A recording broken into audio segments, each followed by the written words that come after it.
Obrigado, Senhor, pela minha família.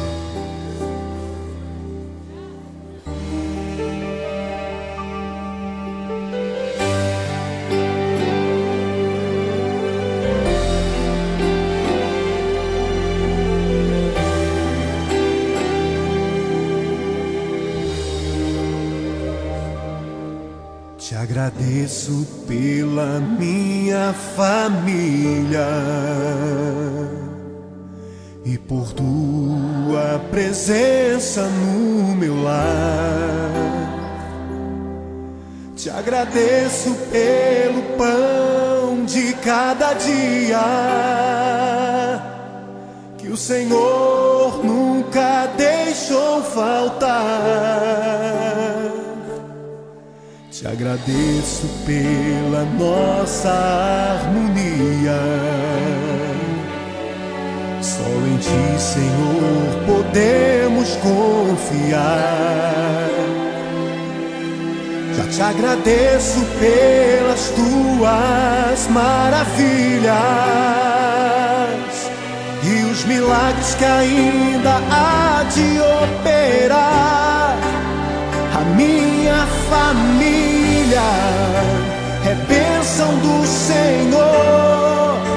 Me ensina a tratar minha família com amor. Edifica minha casa para o Teu louvor. A minha família é um presente do Senhor.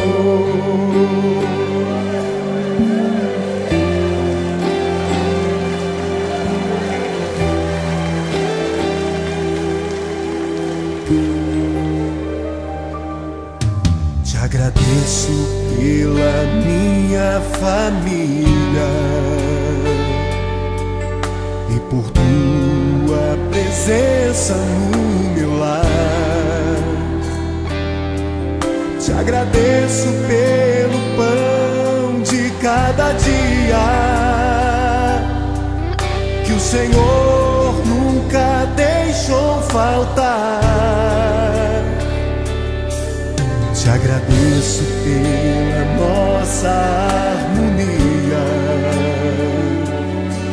Só em Ti, Senhor, podemos confiar.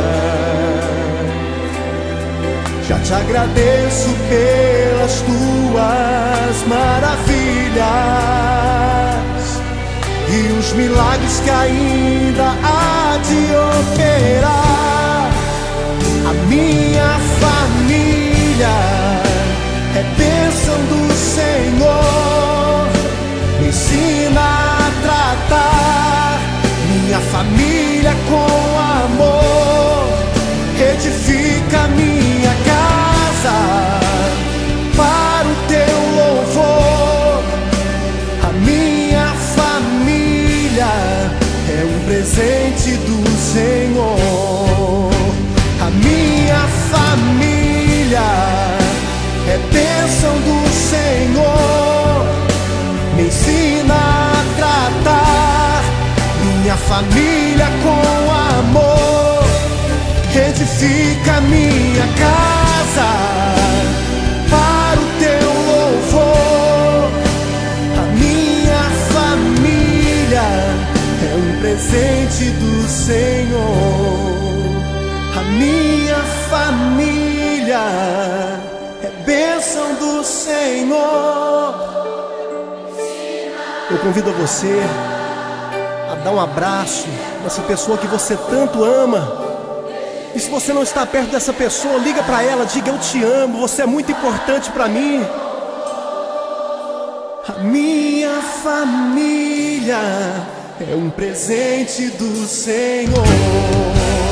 A minha família é bênção do Senhor. Me ensina a tratar minha família com amor. Edifica minha casa para o Teu louvor. A minha família é um presente do Senhor.